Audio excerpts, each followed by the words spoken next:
Eyes on Longmont, offering a diversity of topics about our community that will inform and entertain you. We invite you to sit back and enjoy this edition of Eyes on Longmont.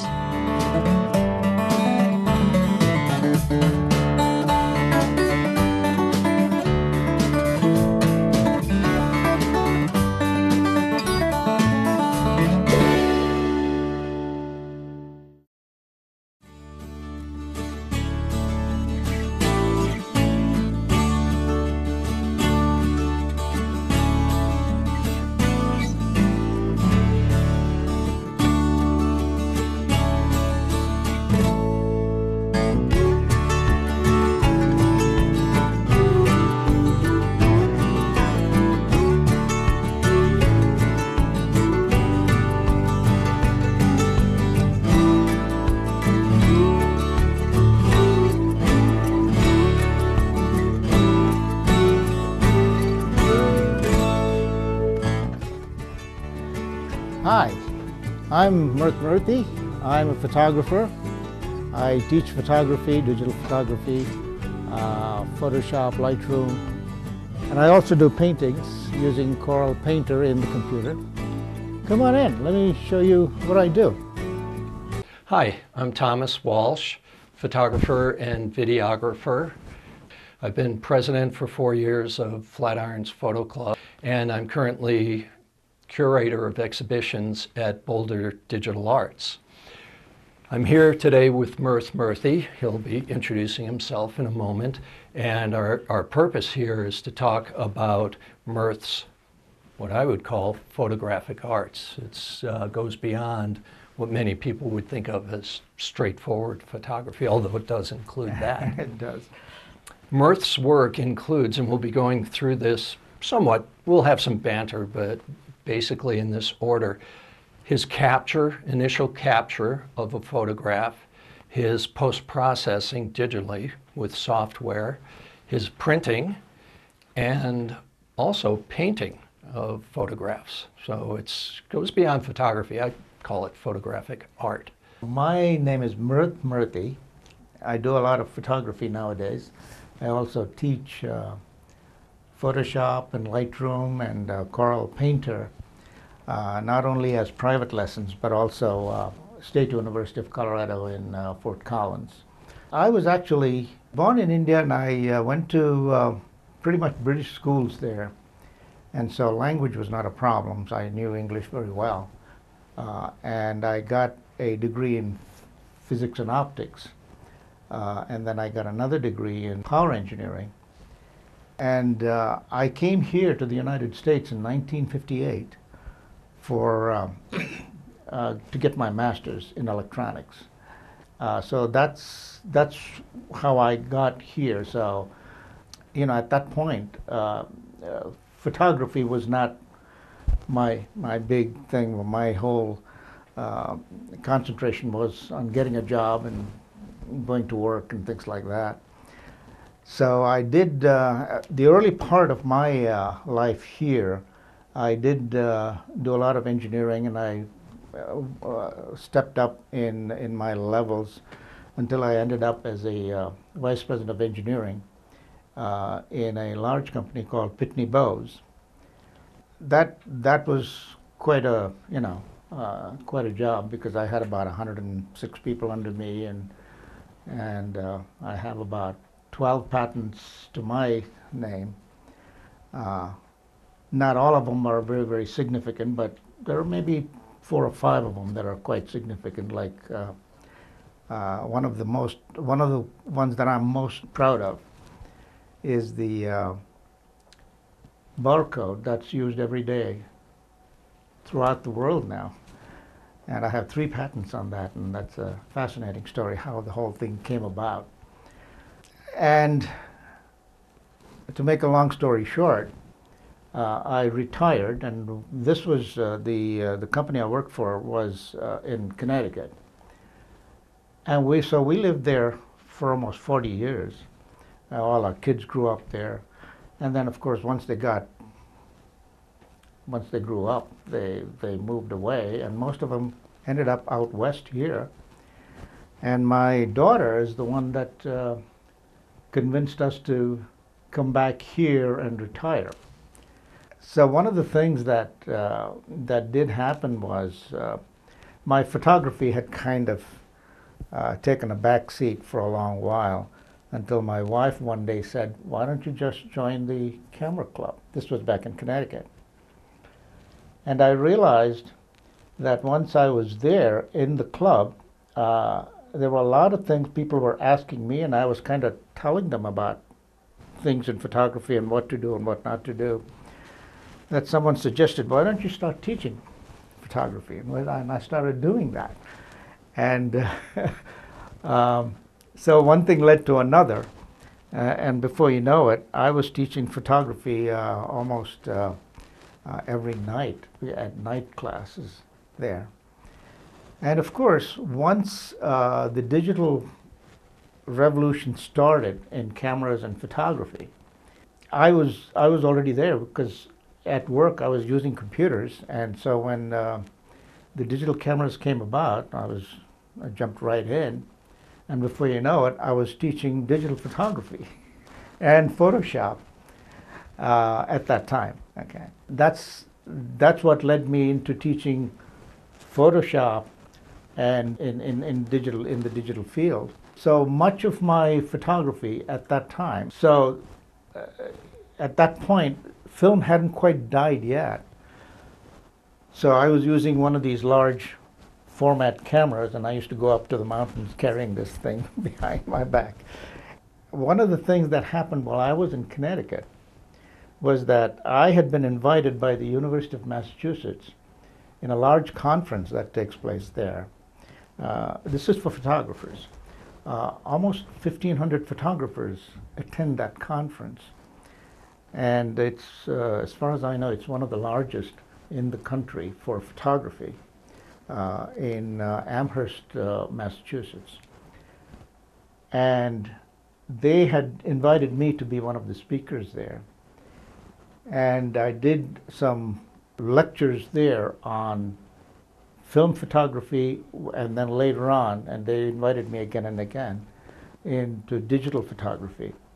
And while I was doing the film and darkroom topics there, Kodak came up and said, "Would you be willing to test some film for us?" So I started testing Kodak films for them. So when I moved here to Colorado, to Longmont, they wanted me to test film up at 10,000 feet, because the ultraviolet is different and the contrast of the lighting is different. So I did that for a while. And I started to teach Photoshop and also darkroom techniques when I first moved here to Colorado. Very soon what happened is that film really started to fade away. Everything became really all digital. And the cameras just got better and better. And so did the software, like Photoshop. And so here we are. That's what I do these days. I teach Photoshop, and then later on Lightroom came about around about 2006 or so, and started teaching that. A number of things happened, and we could probably look at some of our photographs here. Let me start by showing you some of my early pictures. In fact, the first one I'm going to show you is this one, which is really in those days I used to use my view camera, and this was a photograph, a landscape, as you can tell, of an area that wasn't too far away from where I lived. This is back in Connecticut. And what's interesting about this photograph is that I had submitted this to that large conference I mentioned to you before. And I mean, as a last resort, I said, "No, that looks good, let me submit that for a competition." And to my very pleasant surprise, I found that this picture had not only gotten the best of show for that whole conference, but it also got 3 gold medals and 2 ribbons, judges' choice, and so on. And so, and this, by the way, is as I mentioned to you, taken with a view camera on 4x5 film. 4x5. And I processed it myself and printed it myself. And one of the things that that I still have a kind of a soft corner for is the old darkroom film and darkroom, where it's completely different look to it. And so that was one of those kind of pictures there. Let me go to the next one, which is, believe it or not, it is a digital photograph from one of my early cameras. And this is an actual storm that was taking place. We were actually coming back from California, and on the way back somewhere, and I don't really know which part it was, but I know it was somewhere near the Four Corners area there. Oh, okay. And in the distance, I saw this storm developing, and sure enough, I pulled off to one side, set my tripod up, and just took pictures with a telephoto of that distant storm. Excuse me, did you say this is digital camera? This is digital camera. How early, when did you take this? Oh, this was about 2004 or 5. So that was fairly early. Very early. Yeah. And I believe my camera at that time had something like 8 megapixels or something like wow. that. Really. And that picture has sold quite a bit, and people seem to want it. And that I've printed it as a 16 by 20, and it did very well. Okay, so that was a very interesting picture, but it just so happened that I was there. It wasn't anything that I had planned or anything. Mm-hmm. Just saw and I had never seen a storm like that with a double cloud like that. How much of your photography would you say has a significant element of luck? Just good fortune? I would say, since I do mostly landscape photography, a lot of it is luck from one point of view. Weather is always a luck. Clouds and things like that. And so you just keep shooting away, hope it works out. But there are times where I do, in my digital manipulation of my photographs, a lot of times I will add clouds or just to make it look better, because the whole idea, the way I look at it, is that photography during the film days used to be where you didn't do anything. In other words, a photograph was just as you took it. When the digital field came in, it opened up a whole new area where you could do other things that we couldn't do in film.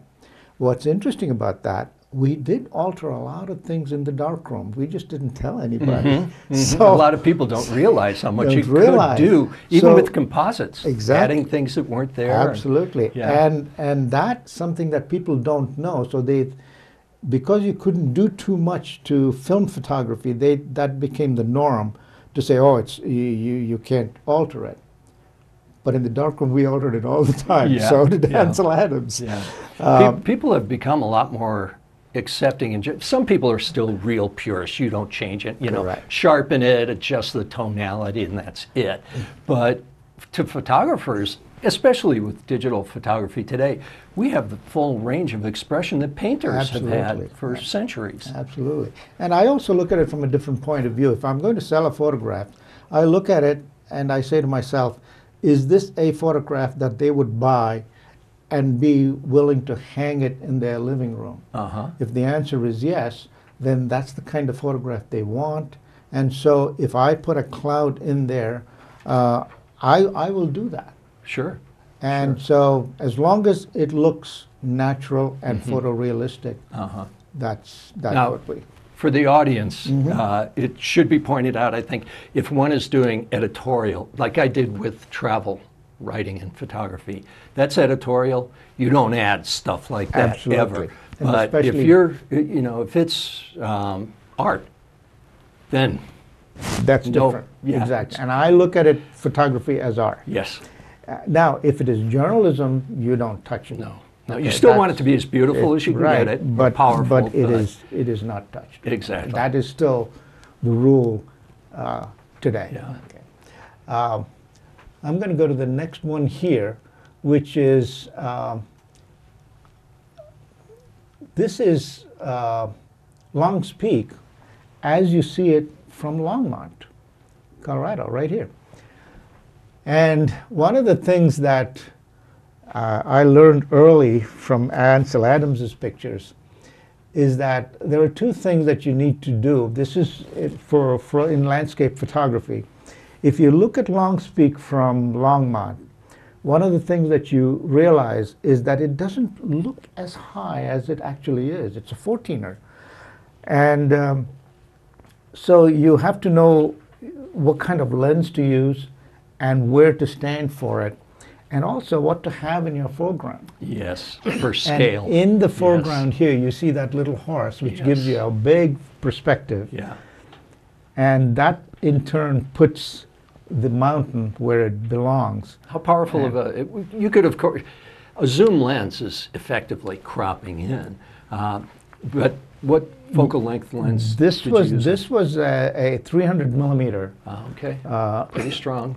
and Quite strong. this was taken from McIntosh Lake in Longmont, in that area, and then from that angle you can get the right perspective, and when you bring it in, the mountain still stays big, and everything else looks very small, and that's what gives you that whole perspective of how high that mountain Yeah, is. incredible scale in that. And you go to the next one.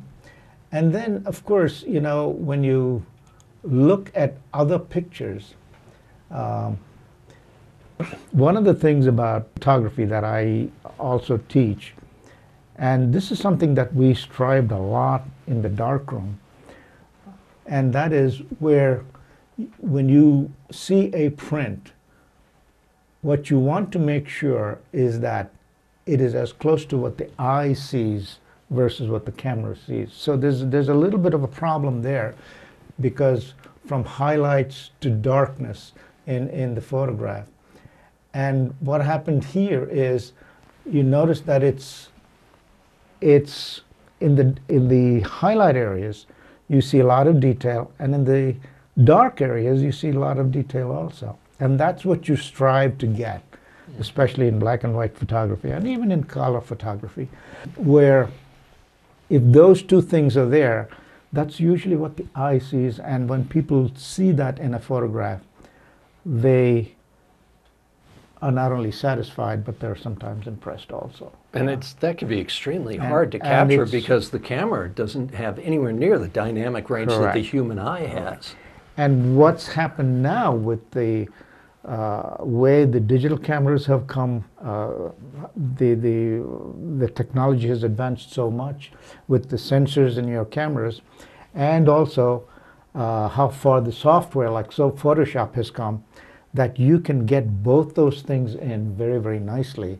And that's something that someone like Ansel Adams would have killed to be able to no do. kidding, no He was always like, yeah.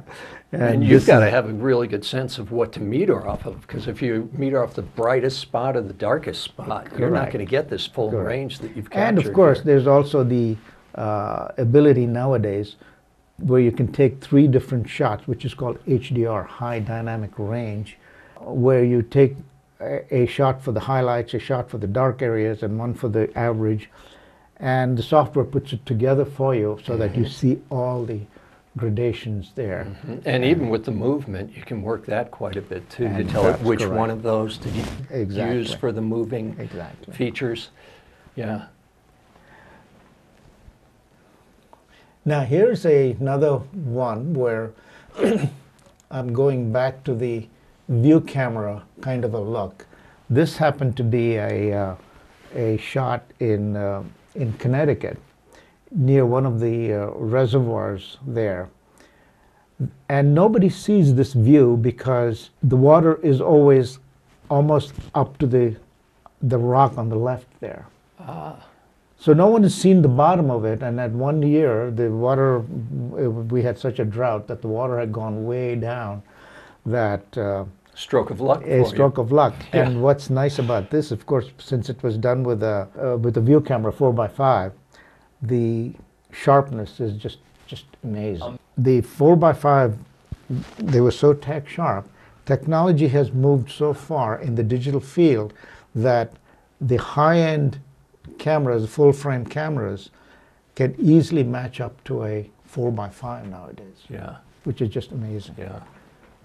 Now, one of the things that happened is that we had gone, this is again in our beloved Rockies right here, we had gone on a four-wheeling camp with friends of mine, and that was quite an experience for me because with the proper four-wheel vehicle, you can get up on those old mining trails, and you can't see these views any other way. Yeah. That's just unbelievable. Yeah. And so this is again taken there.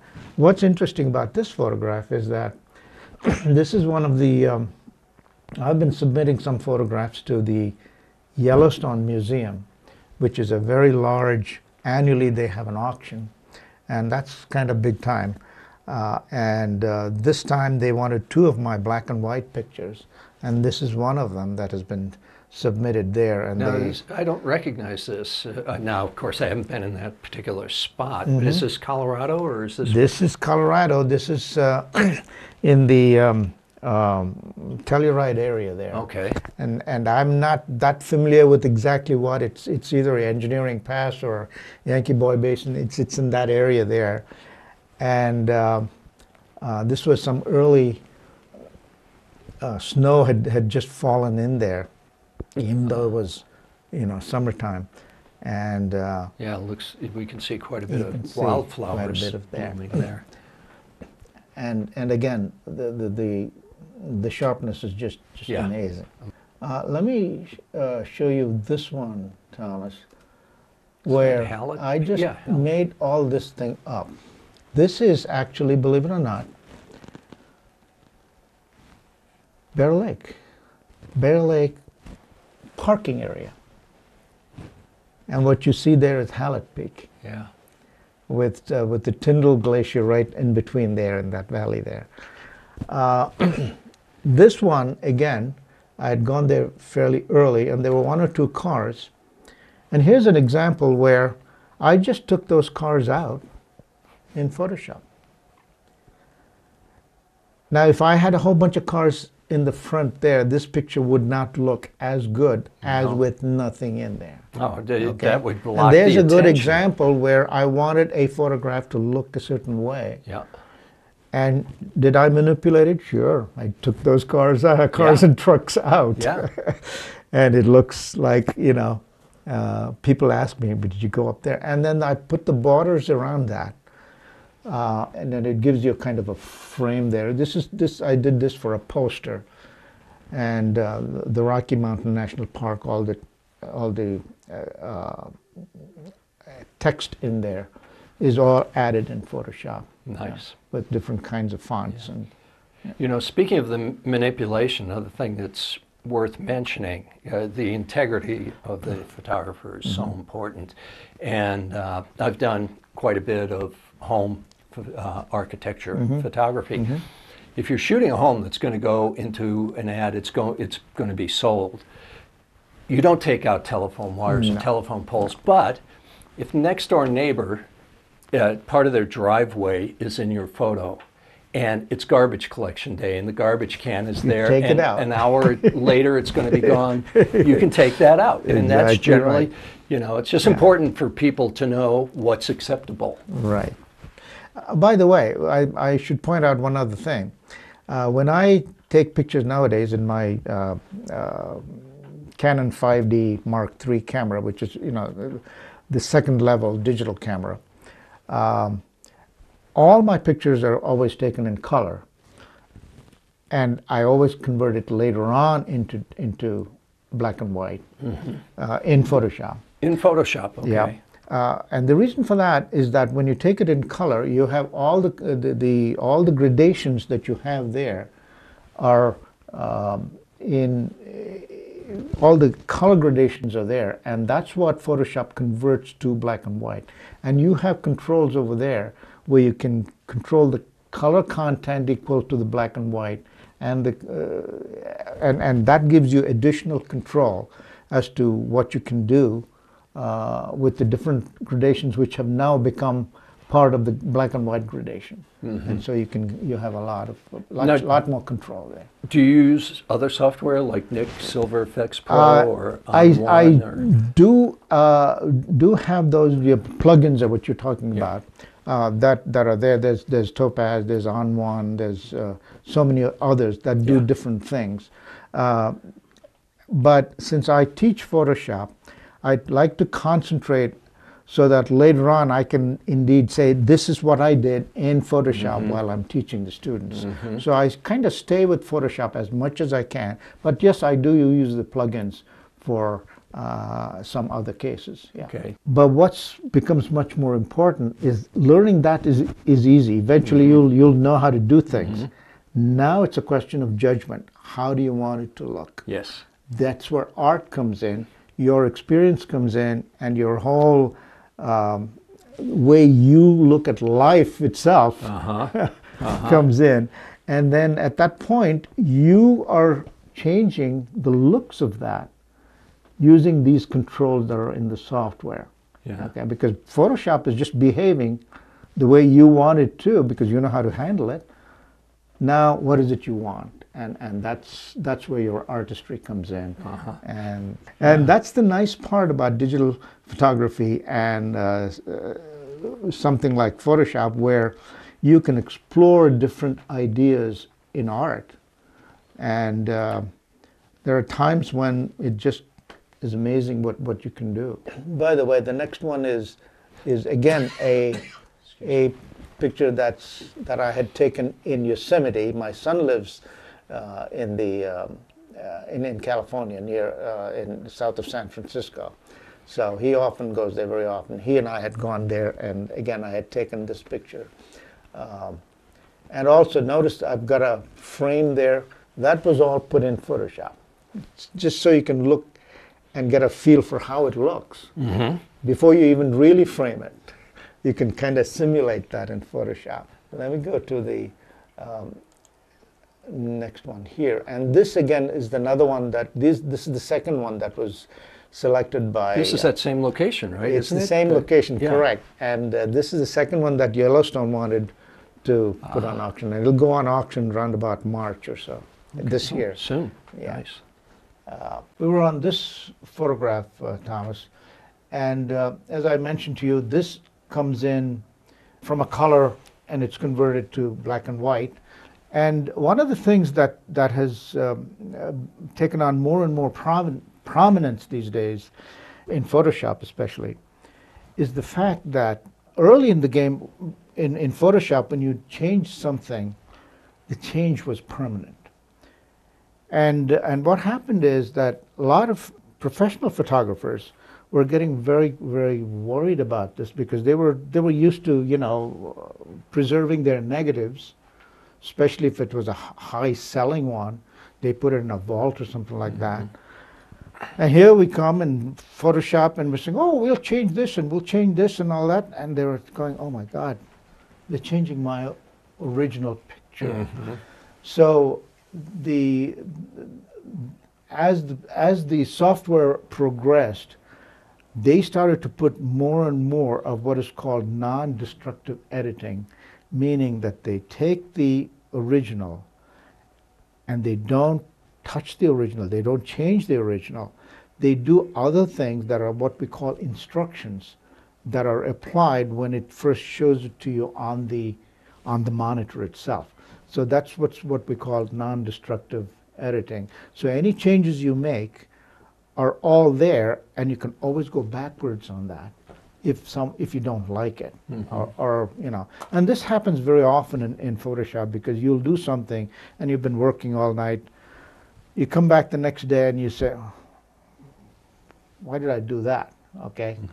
Then you can go back again. In the old days, you could not do that in Photoshop. You do this with adjustment layers. Or better yet, you do something and you think it's great, and someone else looks at you like your boss. Yeah, yeah. You come in and say, gee, I don't like that color. Yeah. So you do. So non-destructive editing has become a very big part of Photoshop. And as a matter of fact, that is also very true with Lightroom, which is an offshoot of Photoshop, which was designed entirely for professional photographers, and it was so good that everybody uses it, even amateurs like us use it. Okay. In Lightroom, everything is non-destructive, whatever you do. Yeah. And that's become a very, very big thing. Okay. Yeah. Let me just quickly go through some others here. This photograph, I call it my Kodak spot. This is up in the Rocky Mountain National Park. It's right on the other side where they have the bighorn sheep crossing. It's in that area there. And I did all my film testing in this area, because one of the things that happens with film is that, first of all, at about 10,000 feet, light is very, very contrasty, and film kind of reacts to that. But more important, film reacts much more to ultraviolet, and ultraviolet approximately doubles every 5,000 feet. So at 10,000 feet, you got 4 times the ultraviolet. Here's another shot right here in Longmont. You can see the Macintosh Lake there? Macintosh Lake. Okay. It was a very snowy day, and the snow clung to the trees, and here you go. It's let me go to the next one. This one, again, is, this was taken in Muir Woods, and I added a little bit of sepia tone to it. Yeah. And if you get it right, it looks great. Yeah, it makes it a warmer picture, but it's a nice you looking pretty much picture. at first glance Yeah. feel like it's just black and white, but And and it works for Muir Woods. right, right. Yeah, yeah. The touch of sepia tone is wonderful. The other thing that I've done a lot is, especially in Connecticut, I did a lot of architectural photography, primarily because when I was teaching in Connecticut, one of the things that I would get occasionally, not frequently, but occasionally, I would get maybe half a dozen architectural students. And architectural photography is very, very fussy. Everything has to be exactly right. If your wall is slightly off vertical, they'll just throw it out. It drives me crazy when I see that. It's doing home architecture work, I'll work with people who do beautiful home renovations, and they've got on their website, their verticals are like this or like this, the whole and building it's is leaning backwards and all Yeah. that stuff. Oh. And so in the old days, we used the view camera for that, because view camera had all kinds of adjustments that got everything else, and so that was like tilting and shifting. And when digital photography came in and Photoshop, you can straighten up a thing instantly. Yep.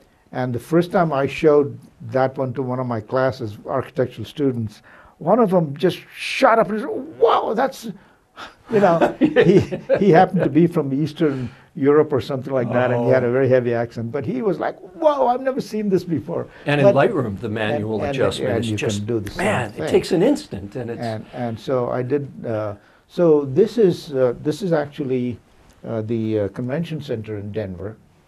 It's actually the back of it. Not too many people go this side.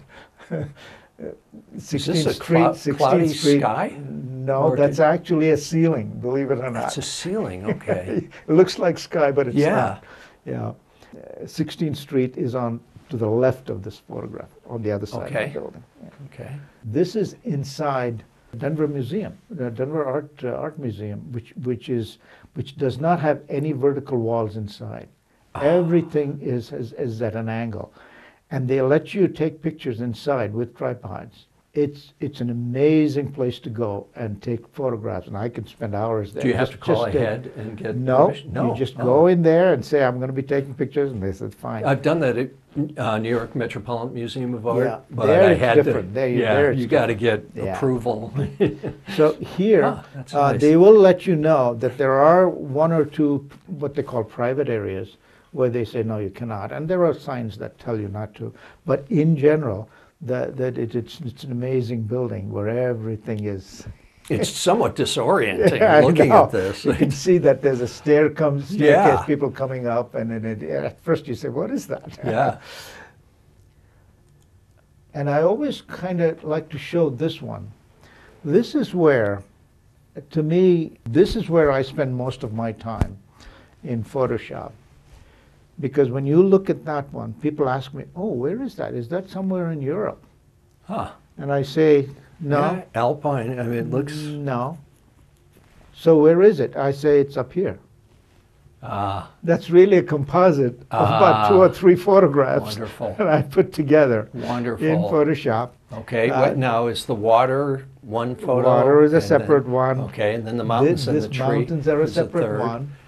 Okay. And then the mountains in the back is the same mountain just flipped to the other side. Oh, Flipped okay. over and faded away to give you the illusion of distance. Ah, nice. Yeah, that fade is beautiful. Looks like a very soft fog that only becomes Right. real clear And as you it's go real way far clear, away. Okay. And Yeah. most of these photographs came from the shots I had taken in Yosemite, like the water and the mountain and all that. And I kind of, my son lives there, and he goes to, he climbs, some fierce stuff. But It's a good place for I said to him, where in Yosemite is that? And he says, I think I know where it is. Yeah, I know you know, because it's not there. It's in this Yosemite. But that's kind of, and this is something that gives you the latitude to do all kinds of artistic stuff in photography. Mm-hmm. This was never done. You could not do this in film days. And so this opens up a brand new area in digital photography and Photoshop and Lightroom and things This like is that. why it's so much more like is. painting has been for centuries. You know, you Exactly. can make You want. can put anything you want there, Yeah. so that it is now really art. Yeah. And in art, Yeah. you put things that you want there Yeah. to make it pleasing to the eye. Mm-hmm. Composition, everything goes into it. The way, so it is really your production, if you will. It's just amazing what you can do. And a lot of times, what happens is, as you're doing these things, it's fascinating that it sometimes takes you off somewhere else which you didn't even realize. Of course, the opposite happens too. Sometimes you do this thing and you mess it up so much, you say, all right, let's start all over Yeah, again. thank That heaven for happens all the non-destructive time. editing. That happens all the time. This is the last black and white photograph I want to show you, and then we'll go on to color. It's a black and white photograph, but taken in color, as I was telling you. It's a digital photograph. What's interesting about this, and I don't remember the technical term for it, but that is a cactus flower that's almost as big as your hand. Okay, it's about that big. And what's unique about that flower is that, and this is what nature has done, it flowers once a year, one night only. Next morning it's gone. It's down, right? Whoa. So the first time and my wife grows this right in our own little window well. Oh, nice. Yeah. Does it have a So scent? the first year we missed it because it was already gone. So the next year she says, I'm going to sleep there if I have to. Yeah. So we saw this thing slowly starting to bud out. So we stayed there till about 11 o'clock, and it was fully open. And I took a whole bunch of shots. Yeah. Just with an ordinary, simple work light, if you will. Uh-huh. And then I turned it into black and white. And then the frame that you see there, that is all done in Photoshop. Mm-hmm. Okay. Does the flower have a scent? It does not that I know A lot of. of cactus Not that I know of. flowers are so Yeah. beautiful, but they don't, a lot of them don't But have this a scent. one, just a beautiful looking thing. Yeah, yeah. And so that again is a, but one night Yeah. a year, that's it. Yeah. You gotta wait another whole year before it comes back again one more time. One day, one night, I should say. Have your camera ready. Yeah. Now we'll get to something that I spend a lot of time, and I enjoy doing this. And if you look at this photograph, this is actually a painting. Yeah. And what this is this is entirely a landscape conjured up by me because I just thought something like that would look good. Yeah. It's actually made up of 6 different photographs. Now, is this the photo you had in Four Corners area with the lightning? No. Is that the same? No, It's not not the same cloud. It's a different cloud. Wow, lucky you. Okay. Guys. That's another Believe it or great not, that cloud was right here in Longmont. Mm. Okay, so Thomas, let me show you. Let's go to color. And this photograph, as you can see here, is a landscape. However, what's unique about this is that it's a made-up landscape. This, people ask me where it is. It's in my mind up here, because it's made up of about 6 different photographs. Photograph of the cloud, of the tree, of the rocks in front, and the mountain in the back is actually part of Longspeak, and so on. Okay. I should say this reminds me of a couple painters. Sargent, John Singer Sargent, after he moved from portraiture, he decided I'm done with that, which was kind of sad because he's one of the greatest ever, but he moved to landscapes. And this is similar to that. And this is also something like an Albert Bierstadt painting. And what I do, in fact, let me show you. Let me go to the next one, which shows you the content of this. And notice in the bottom, I've circled the pictures I took it from. These are things that you can do in Photoshop. You can extract parts of another photograph and bring it into your main photograph or main area, if you will. So this is a composite of 5 or 6, actually, because of the... Right. Okay. Oh, no, a composite of 5? 5, and then there's a sketch that I usually start with. I Okay. make a sketch and see if it's about what I want, and then I start filling them in. Okay. And then when you do something like this, and the important thing is that you want to make sure that you've isolated, like for example, the tree properly, and then you've sized it properly so that the perspective, everything else falls in. And the sunlight is And the same on the tree exactly. as on the Shadows mountain. are all and, correct, Yep. and so on. Yeah. And so that's where your artistry comes in, and your whole thinking of you're now thinking like an artist. You know, I need a tree here, I need a bush here, and so on, to give you the composition that you're looking for. And then once that's done, what I do is I go from here and I print this on a canvas. I have a large printer at home, Epson 7900. Oh, nice. And which prints on canvas. When I assemble this photograph and I find that the perspective, everything else is okay, and at this point I'm not worried too much about the color and things like that, I now take this file into another program called Corel Painter. It's really done for artists, and it's you can set up a canvas, you can set up and pick a brush, and if you put a stroke on that canvas, the canvas interacts so it looks like all the texture, everything else shows up there. All in the computer. So in that one, I start adding what you call paint strokes. Okay. For example, in this one, if you look at the details I'm showing you here, notice these are all dabs of paint that I've... This is why it looks so much like a Sargent or a Bierstadt. Right. And so if you take a close look at it, you'll see some dabs there. Okay?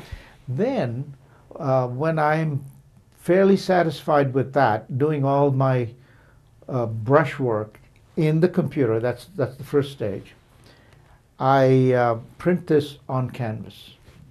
In the computer, I have as I mentioned to you, I have a 7900 Epson, which can print on different materials, and Epson canvas is a very good one to use, and that's what I use all the time. Okay. When I print that in canvas, I let it dry and I stretch it out on a stretcher, or in some cases I will paste it onto a board so that it's hard, canvas on board. How do you paste it onto the board? There's a special adhesive you get, and then you spread it on, and then you roll it on top. Okay. And at that point, I will coat it with a spray, with an acrylic spray, and then I go over that with real acrylic and brush. Okay, and that gives you another dimension. Mm-hmm. Okay, and that gives you not only dimension, in some cases you have dabs of thick paint sticking out. Yeah. It gives you kind of like a texture of a painting. Yeah. Well, it is a painting at that point. So I call these acrylic paintings with digital underpainting on canvas on board. There you go. And I, and a lot of these have sold quite well here. In fact, so each one is unique because of that final step of the... Exactly. Once you put the acrylic in, it becomes unique. Yeah. Because you cannot redo that. Yeah, that's not non-destructive editing. Correct. And the amount of acrylic that goes on varies from painting to painting, because in some cases there's a lot of acrylic. In some cases there's just touches of it here and there. It depends on which one you're going for. Yeah. And then, of course, once you frame it, it looks like a painting. Uh-huh. And a lot of times people don't know that it is really a composite. Uh-huh. And the composite is where your originality comes in. Mm-hmm. See, it's not, people ask me, where is it? Well, it's up here because I put it together. Mm-hmm. Okay? So that's where the artistry starts and ends up in the acrylic, like that. Okay. Let me see. Now, the other one I want to show you is another composite. And this one is for UFO aficionados. Yeah. This one was taken down by Roswell, which is Area 51. Yeah. So this is a single real photograph. But this one is not really a painting, but it is a composite. Okay. So you can call it a composite photograph. Okay. Yeah. And in the next one I'll show you, it shows you the contents of it, because it was made up with these things here. Okay. Notice the starting photograph was actually from maroon bells. And then this sky was added, and the mountains are not there in the original picture. And then the, the elk, and the UFO, by the way, was a round globe that I saw in the sculpture park in Loveland. And so I just took a picture of it. It was a mirror-like thing, and so I just squeezed it in Photoshop, and then it looked like a saucer. Yeah. And what about the building and here? The building, what's interesting, the reason I put the building there is that's my ancestral home back in India. It's a huge mansion. Yeah. And so if you look back at the picture, the whole thing and all the shadows and the reflections are all put in Photoshop. This is what you call it, different layers in Photoshop. Yeah. If you take Photoshop, if you know Photoshop, you'll know what I'm talking about. Put layers on it, and so what was funny about this one was just a very quick story. I entered this in the Boulder Flatirons Photo Club some years ago for the year-end. And when my picture came up, they invite 3 different judges for the final, because it's a big deal. One of the judges just exploded, saying, "I want to see who that is. I want to talk to that." And she went on and on. And I put up my hand saying, "That was mine." So anyway, it turned out that she was an internationally known UFO investigator. Her name is Paula Harris, and she has an office in Boulder. She has an office in Italy, and she has a magazine that I think she's the editor of it. But anyway, it was kind of interesting side story about Did you tell her this is not a composite? Yeah, no, she wanted to know all the details. Yeah. But it was kind of fun. So you can do things like this, and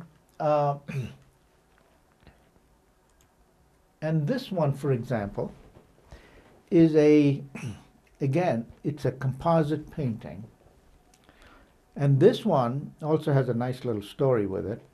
But let me show you what this one is made of. It's a composite again, made from these photographs, and you'll see that that it started with this photograph. You won't even know that that's what came out of it, and then all the other things were added to it to make this photograph back again.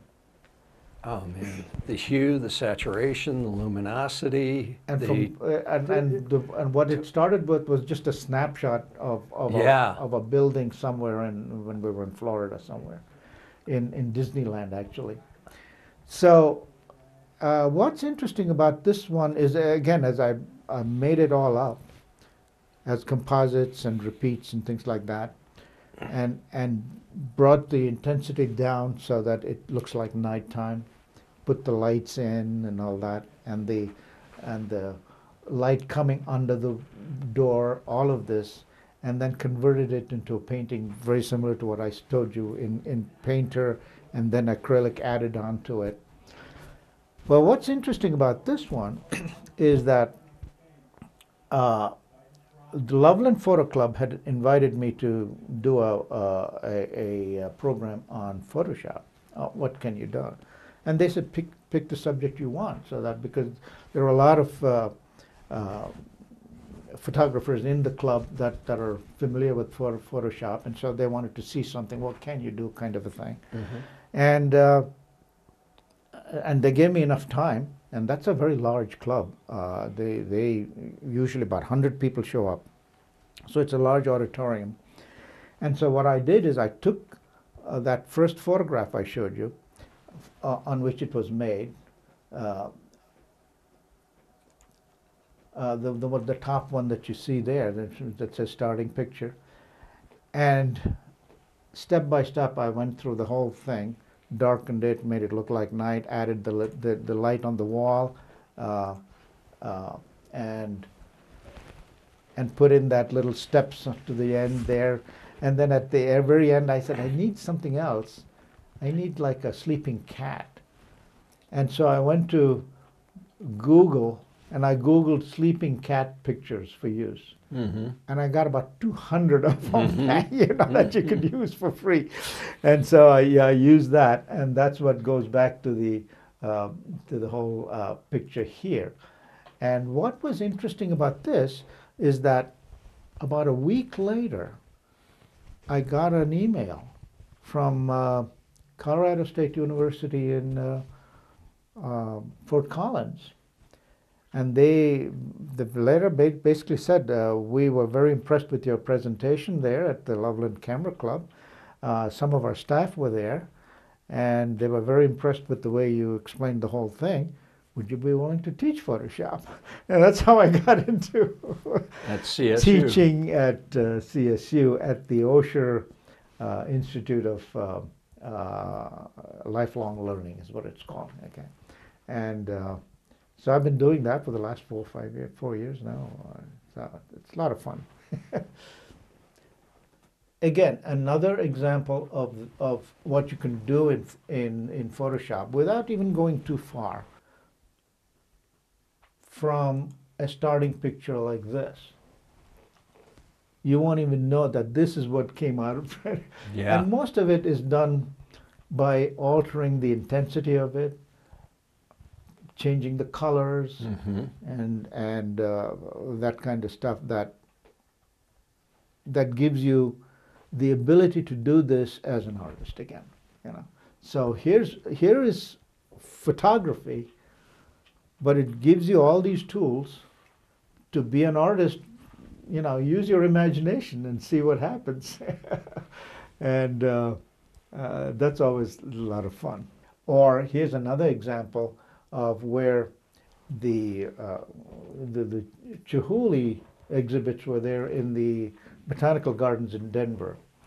And actually, when we went there in the daytime, it was this kind of a photograph is what you took. But you can make what you call selections in Photoshop and drop down the, and I'm showing it to you back and forth, where you darken some areas and all of a sudden it looks like it brings out that item. Huge. Which is, you can still see people in the back there, notice? Oh, yeah, yeah. I mean, you could take them out too if you want, but Yeah. it gives you an idea as to, you know, where things are. Another photograph that, actually painting, that started out with a scene in Longmont. Notice Longspeak in the back.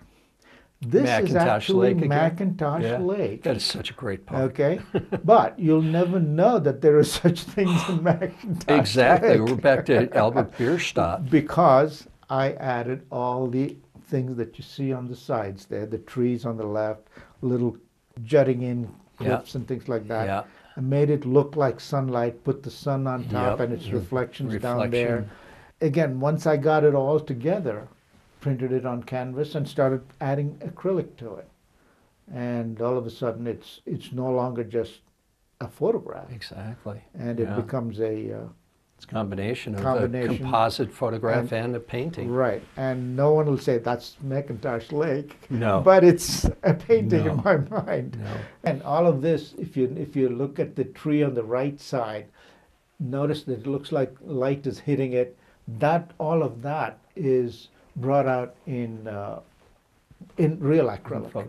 Oh, this is, okay. Acrylic, Interesting. Yeah. I was thinking you brushed it in Photoshop. No, you brushed it with acrylic. Yeah, but exactly. Because in acrylic you get that additional three-dimensional look to it. Yeah. And sometimes you get the intense color in acrylic that's hard to get sometimes when you print on canvas. You know, even looking at it on the computer screen, you can see the added texture. Yeah, but notice that that's exactly how Longspeak looks from Longmont. I know. So it's fun. Yeah. Back to black and white. This is again in Longmont. This is just to the north of the golf course on 3rd Avenue there, near 3rd Avenue. This was a clinging snow kind of a day. Snow had just stopped. Sunlight was coming in. Mm-hmm. The snow hadn't all disappeared yet. And there's a bend over there on that road there. It's a beautiful area. Golf course is to the right of this. I'm looking east here. This looks a lot like an infrared photograph. Yeah, but it's not, actually right? snow. Yeah. And of course, you know, from color, switch to black and white. And you darken that and sky. darken the sky, like we do in the darkroom. Yep. Burn it down. Yep. Or the old filters And on it's your all in film Photoshop. cameras. Yeah, in Photoshop. Again, when it comes to black and white, you want to make sure that if there is some clouds, you want to be able to see it. In this case, there weren't any clouds, but the darkness of the trees and the trunks and all that, you want to see some detail there, which you can. Yeah. And the last one I want to show you here is, since I do so much in Photoshop, I've been teaching Photoshop for the last almost 20 years now. I started with the very first issue of Photoshop, and I've been going on it ever since. I go to this, I'm a member of NAPP, which is National Association of Photoshop Professionals, and they have a conference once a year, usually in Las Vegas. They also have one in the East Coast, but that's too far for me. And I've often met important guys like Scott Kelby and Thomas Knoll, who's the inventor of Photoshop. So somebody asked me to, and that's Thomas Knoll. Nice. He's the inventor of Photoshop. Wow, we owe that man a lot. Yeah, he's still, he and his brother started it in 1988, and then 2 years later, they started a company. Adobe bought them out, and they named it Photoshop, and he's been with them as senior vice president ever since. And wow. And if those of you who use Photoshop, if you first start Photoshop, there's a whole bunch of names come up before the program boots up. Uh-huh. And in those names, the very first name is always Thomas Knoll. Wonderful. So it's kind of interesting too. Oh man, if we were in England, I'd say give that man a knighthood. No, he's a very soft-spoken, neat guy. I've met him a couple of times. Yeah. So that kind of gives you a feel for what I do, Tom. So I do. I not only teach at the university, but I teach only one class per semester at CSU. But I do a lot of private lessons, and that's quite enjoyable, and people kind of like it because there's no peer pressure. Nice. One-on-one, it's just, we make our own schedules and all that, and they feel much more relaxed and so on. And do you want to give some contact information in case people see this and want to get in touch with you for lessons? Again, I can give a email address, which is Murthy, Murthy, @yahoo.com, and that'll usually. Isn't Yahoo going out of existence? I know, they're changing the name. Finally. They're changing the name. Or Murthy at Comcast.net. Ah, okay. That will also do it. Okay. Either one will do it. Well, it's wonderful to hear your whole process and how you've combined. I do so much of this myself, but you're combining of photography and painting I have not done.Maybe I'll turn to it now. Inspired me here. It's been a very interesting and a lot of these things like the paintings, as you know, if artists know this, painting sometimes can take weeks to finish. Oh. And I'm usually sitting in front of the television and doodling with my laptop with Corel Painter or Photoshop, just doing some of the stuff. But it's a lot of fun, and if you have an artistic bend, you can do almost anything you want.